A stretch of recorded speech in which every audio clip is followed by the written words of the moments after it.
Assalamualaikum friends, welcome back to my YouTube channel The Language Lab. Today I'm going to explore the most important topics in morphology or in linguistics, morpheme, morph and allomorph. अस्सलाम वालेकुम friends, आज मैं आपको बताने जा रहा हूँ morpheme, morph and allomorph and इन तीनों में डिफरेंस क्या है वो भी मैं आपको इंशाल्लाह ताला इजी वे में समझाऊंगा। देखें, ये तीनों वर्ड एक दूसरे से मिले हुए हैं तो काफ़ी स्टूडेंट्स इस वजह से परेशान होते हैं कि इन तीनों में डिफ्रेंशिएट नहीं कर सकते। तो आज मैं आपको इंशाल्लाह ताला इजी वे में बताऊंगा कि इन तीनों में क्या डिफरेंस है। तो चलिए स्टार्ट करते हैं। Number first, what is morpheme? It is the smallest and contrast meaningful unit of a language, a grammar. आज इस मॉर्फीम को ग्रामर के पॉइंट ऑफ व्यू से देखते हैं तो ये क्या है, ये smallest and contrast meaningful unit है किसी भी लैंग्वेज का। एक तो स्मॉलेस्ट है, दूसरा कंट्रास्ट है, तीसरा मीनिंगफुल यूनिट है किसी भी लैंग्वेज का। तो इन तीनों वर्ड से क्या मुराद है? Number first, smallest. It means we can't further subdivide any morpheme, यानी ये एक ऐसा मॉर्फीम है जिसको हम फर्दर डिवाइड नहीं कर सकते। तो इस वजह से मैंने कहा कि it is the smallest unit of a language.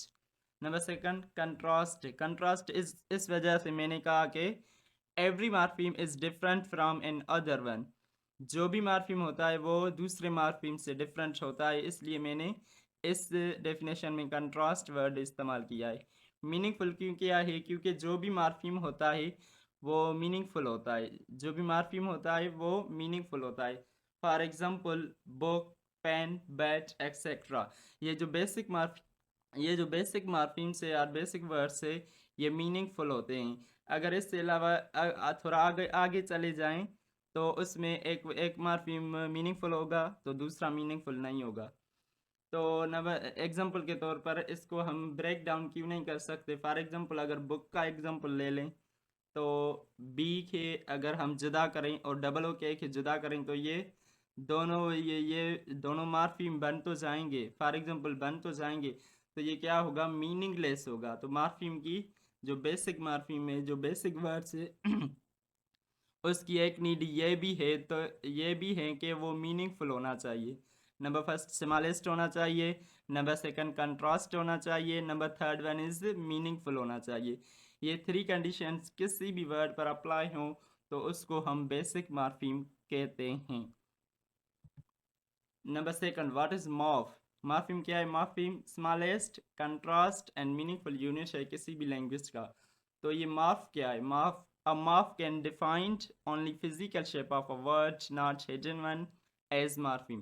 अच्छा, मॉर्फीम एक और क्या करता है कि ये हिडन मीनिंग, हिडन किसी भी वर्ड को देखता है, हिडन में किसी भी वर्ड को देखता है।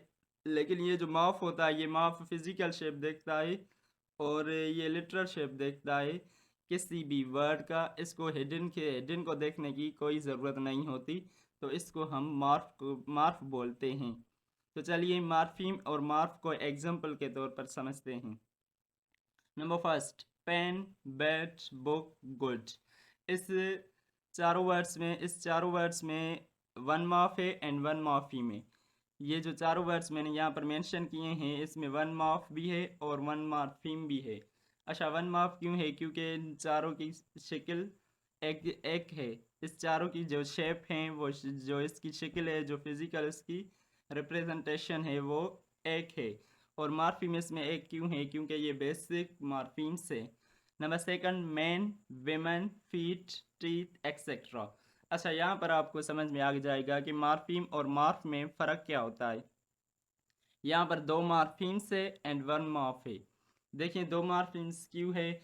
अगर हम मेन को देखें, MEN, तो इसका मेन क्या है? यहाँ पर मेन प्लूरल है, विमेन प्लूरल है, फीट प्लूरल है, टीथ प्लूरल है। तो इसका जो सिंगुलर है वो मार्फिम जो होता है ना, वो प्लूरल को देखता है और सिंगुलर को भी देखता है। ठीक है, तो मार्फिम इस वजह से यहाँ पर कहता है कि इसमें दो मार्फीम है, क्योंकि एक सिंगुलर है दूसरा प्लूरल है। एक के मेन का सिंगुलर कौन सा है? MAN, तो ये सिंगुलर है।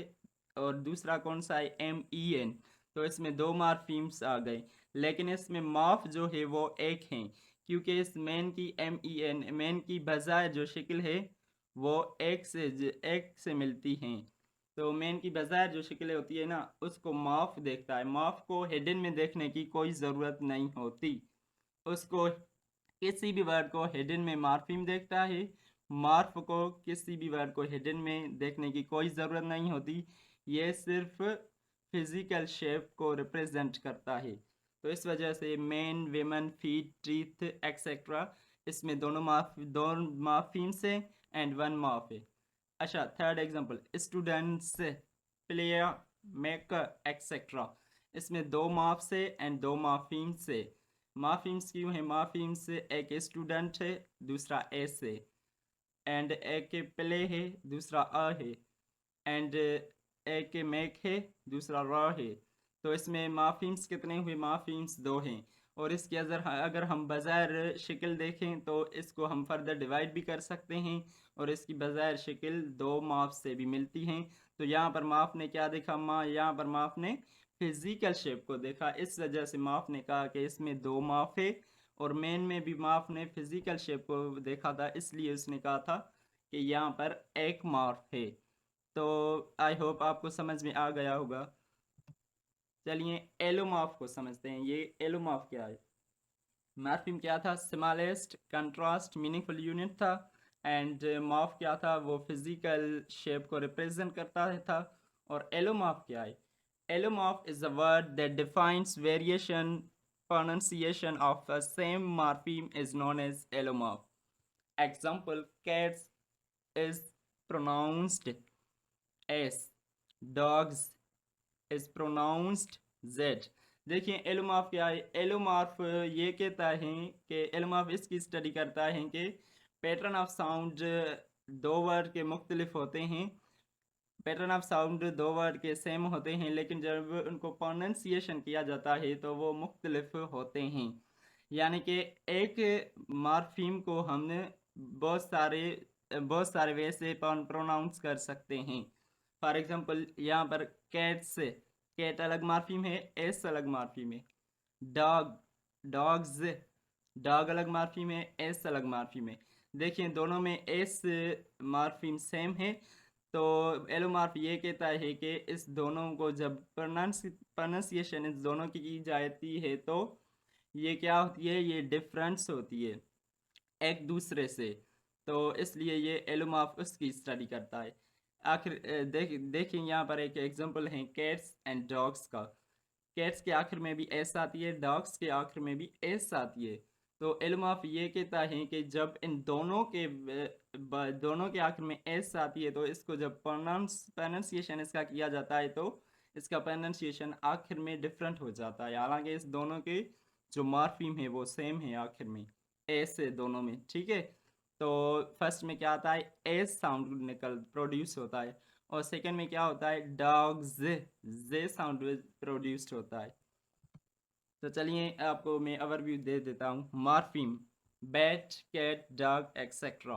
ये जो बेसिक मार्फीम्स होते हैं वो उसको हम फर्दर डिवाइड नहीं कर सकते। स्मॉलेस्ट होते हैं और मीनिंगफुल होते हैं। इसकी अगर तीनों की मीनिंग देखी जाए तो कोई ना कोई मीनिंग है। Morph: teeth, feet, man, women. Morph क्या करता है कि फिजिकल शेप को देखता है, उसको हिडन में देखने की कोई ज़रूरत नहीं पड़ती। इसलिए ये इन चारों वर्ड्स के लिए ये कहता है कि इसमें ओनली वन मॉर्फ है। लेकिन इसमें मॉर्फीम कितने हैं? मॉर्फीम 2 हैं। एलोमॉर्फ: एलोमॉर्फ क्या करता है? वो कहता है कि जब तीनों में एस साउंड, एस मॉर्फीम आखिर में सेम आया है तो इसको हम डिफरेंट वे से प्रोनाउंसिएशन कर सकते हैं। जैसा कि कैट्स, स का साउंड, डॉग्स, ज का साउंड, पेन्स, स का साउंड। तो ये था आज का lecture.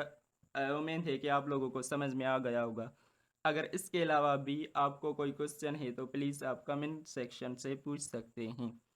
Thanks for watching my video. Please like, comment and subscribe my YouTube channel. Don't forget to press the bell icon button.